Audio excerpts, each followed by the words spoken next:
Assalamualaikum warahmatullahi wabarakatuh. Apa kabar? Saya Hersbun Arif dari Forum News Network. Calon Presiden nomor 1 Anies Baswedan merespon santai pertemuan antara Ketua Umum Partai Nasdem dengan calon Presiden nomor 2 Prabowo Subianto yang berlangsung kemarin di Nasdem Tower.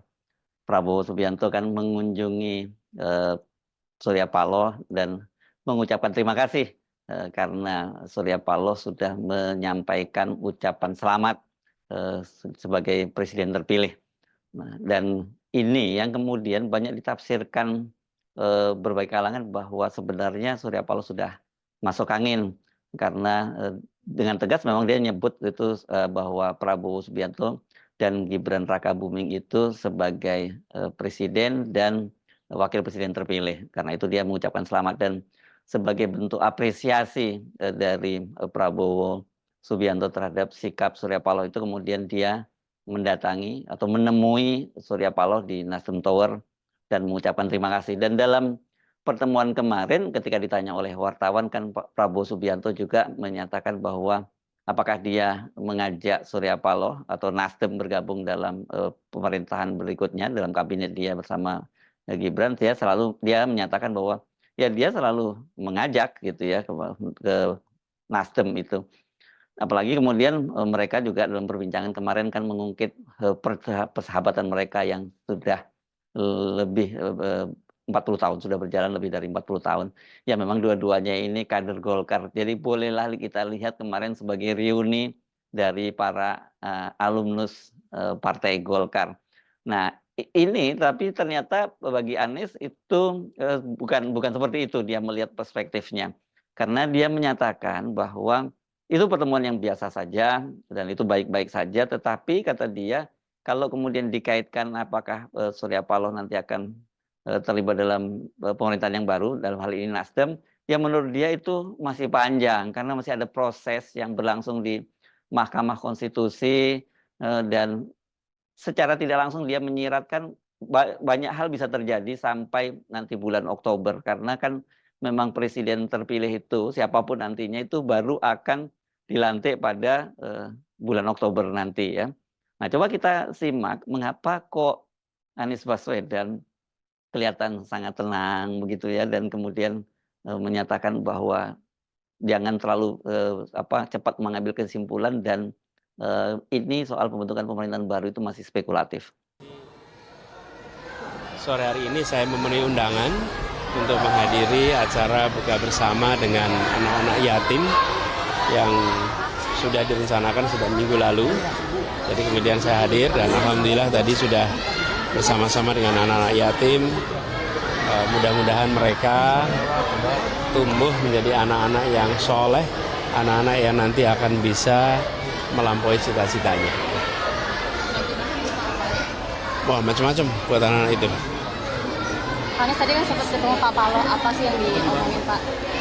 Kalau tadi santai aja karena kita buka bersama, jadi lebih banyak bicara ya cerita tentang buah, tentang makanan, cerita macam-macam soal itu. Pak Anies, Pak Paloh kan tadi ketemu Pak Prabowo.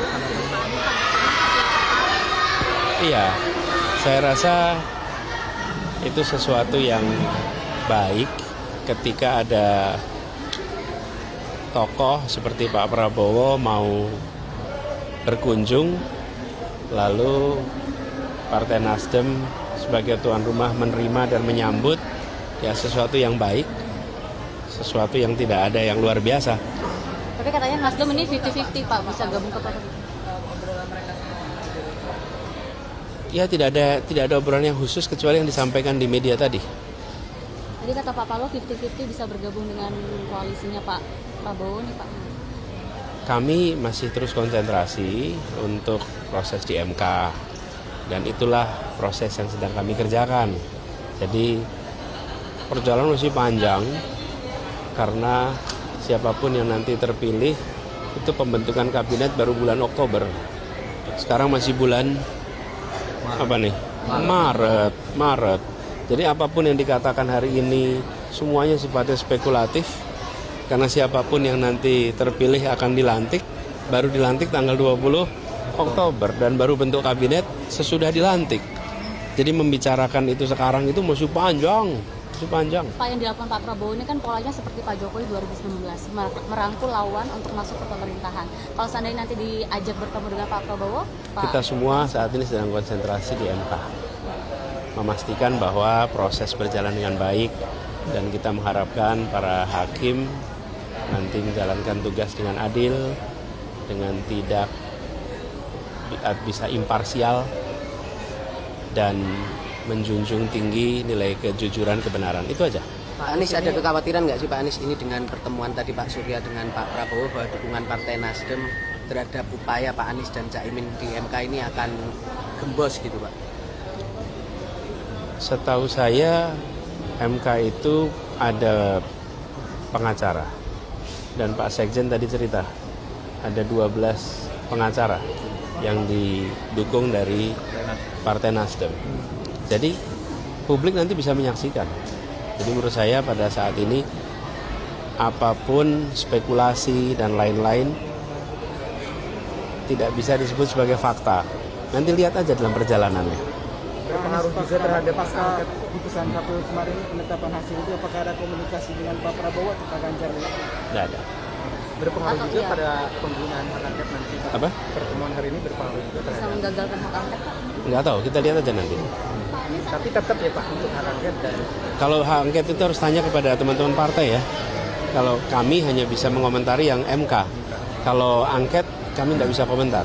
Sendiri bakal hadir di gugatan MK itu nggak, Pak? Bakal hadir nggak Pak di sidang gugatan MK? Nanti tergantung kebutuhan yang disampaikan oleh para pengacara. Karena kami sudah memberikan kuasanya, nanti tim hukum yang akan memproses, tim hukum yang akan memberitahu. Bila menurut tim hukum perlu, ya kami datang. Bila menurut tim hukum tidak perlu, kami tidak datang. Ini saya kira menarik juga ya perspektif Anies ini, dan saya kira dia pasti menyatakan hal itu bukan hanya sekedar omon-omon ya, karena betul bahwa sekarang ini prosesnya tengah di Mahkamah Konstitusi gugatan dari paslon 01 sudah didaftarkan, dan hari ini kemungkinan 03 juga akan ikut mendaftarkan kan, karena kan itu gugatan itu bisa disampaikan itu setelah diputuskan sampai 3 hari setelah penetapan dari KPU. Dan kelihatannya apa yang disampaikan oleh Anies tadi menyiratkan bahwa sangat mungkin segala sesuatunya bisa terjadi, tidak selalu semulus seperti yang diperkirakan begitu. Dan ini tentu saja kita juga masih melihat secerca harapan dari Mahkamah Konstitusi yang selama ini kan sejak memutuskan untuk meloloskan Gibran menjadi calon wakil presiden itu citranya hancur-hancuran. Tapi belakangan ini Mahkamah Konstitusi itu mulai kembali menunjukkan independensinya. Ya, contoh yang paling nyata adalah mereka misalnya membatalkan rencana pemerintah untuk melaksanakan pilkada serentak pada bulan September, dimajukan dari 27 November menjadi bulan September. Dan ini bagian dari upaya Pak Jokowi untuk tetap cawe-cawe dalam pilkada, dan ini dibatalkan oleh Mahkamah Konstitusi. Jadi ini menunjukkan sikap bahwa Mahkamah Konstitusi sekarang ini mulai berani bersuara, akal sehatnya mulai pulih kembali gitu. Dan sangat mungkin juga ini akan berdampak juga pada putusan nanti dalam gugatan yang diajukan oleh paslon 01 maupun 03. Mereka bukan mengajukan sengketa soal perbedaan hasil penghitungan suara, karena kalau dari sisi penghitungan suara kan jauh sekali ya. Paslon 02 itu mendapatkan suara sampai 90 juta lebih, sementara ya Pak 01 hanya mendapatkan 40 jutaan suara begitu. Jadi secara selisih suara rasanya sih memang tidak bisa dibatalkan di Mahkamah Konstitusi. Tapi kan yang mereka sasar sekarang bukan soal selisih perolehan suara, tetapi soal kecurangan yang sangat masif yang dilakukan oleh rezim pemerintahan Jokowi. Karena itu saya kira kemarin langkah Pak Prabowo langsung menemui Surya Paloh itu bisa diartikan setidaknya dari dua sudut pandang ya. Yang pertama yang kelihatan sangat jelas bahwa ini targetnya adalah menggembosi hak angket. Ya, karena apa? Karena dengan dengan bertemu dengan Surya Paloh dan apalagi kalau kemudian dia berhasil membujuk Surya Paloh bergabung dalam pemerintahannya, itu ya otomatis bubar itu hak angket seperti saya sebut kemarin. Kenapa? Karena kan hak angket ini masih menggunakan komposisi dari DPR yang sekarang, dan sekarang ini dalam komposisi yang sekarang itu ya tentu partai pengusung pemerintah itu masih sangat kuat, apalagi ditambah dengan apa Demokrat bergabung di sana ya, karena tadinya kan kalau dengan komposisi oposisi yang sekarang Pilpres ini ada 5 partai oposisi termasuk P3 dan kemudian 4 partai pendukung pemerintah. Komposisinya menang partai oposisi. Tetapi kalau dengan peta yang sekarang, apalagi kemudian Nasdem kembali ke barisan pendukung pemerintah, ditambah P3 yang juga akan segera ditemui oleh Pak Prabowo, dan plus Nasdem. Ya, ini posisinya jadi tukar tambah tapi menjadi lebih kecil untuk oposisi. Di sana tinggal ada PKS, ada PKB, dan kemudian ada PDIP. Dan PDIP pun juga setengah hati kelihatannya ya. Belum bulat ini soal hak angket. Jadi pertama jelas Prabowo mengambil langkah itu langsung menemui Surya Paloh di Nasdem Tower itu tadi itu dalam rangka memastikan bahwa hak angket tidak akan terjadi. Nah, ini penting. Kenapa? Karena kalau sampai hak angket itu terjadi, itu imbasnya bisa kemana-mana. Selain pemakzulan Pak Jokowi juga bisa berupa pembatalan pemilu. Nah, bagaimana dengan Mahkamah Konstitusi? Banyak orang yang sebenarnya tidak terlalu yakin dengan Mahkamah Konstitusi ini bisa katakanlah membatalkan hasil pemilu. Tetapi seperti saya sebut tadi ada keyakinan baru gitu bahwa para hakim di Mahkamah Konstitusi itu kalau melihat kemudian sudah tidak lagi ada peran di sana adik ipar yakni Anwar Usman yang sebelumnya menjadi ketua Mahkamah Konstitusi, dan kemudian juga tuntutan masyarakat yang demikian deras, saya kira masih ada harapan bahwa Mahkamah Konstitusi itu akan mengambil putusan yang berbeda, tidak linier seperti yang selama ini kita pahami. Itu kelihatannya yang disyaratkan oleh Anies, makanya menyatakan jangan dulu berspekulasi gitu ya. Kenapa? Karena ini masih ada proses di Mahkamah Konstitusi. Dan yang cukup menarik tadi kan Anies juga mengungkapkan bahwa dalam soal gugatan di Mahkamah Konstitusi itu ya Nasdem itu tetap bersama dengan Koalisi Perubahan. Kenapa? Karena ada tadi disebutkan 12 pengacara dari Partai Nasdem yang ikut bergabung dalam Timnas Amin. Nah, soal jangan berspekulasi ini pasti nanti akan banyak yang nyebutnya ini halu ya Anies. Kenapa Anies tidak segera mengucapkan selamat kepada Prabowo Gibran padahal KPU sudah menetapkan hasil Pilpres 2024 ini bahwa Prabowo Gibran itu unggul jauh. Sebenarnya memang secara legal formal sekarang ini belum ada presiden yang terpilih. Kenapa? Karena masih ada tahapan di Mahkamah Konstitusi tadi. Jadi ucapan Pak Surya Paloh selamat kepada Prabowo dan Gibran sebagai presiden dan calon presiden terpilih itu saya kira tidak tepat itu. Yang lebih tepat adalah sebagai calon presiden dan calon wakil presiden yang oleh KPU dinyatakan memperoleh suara terbanyak pada Pilpres. Itu yang lebih tepat.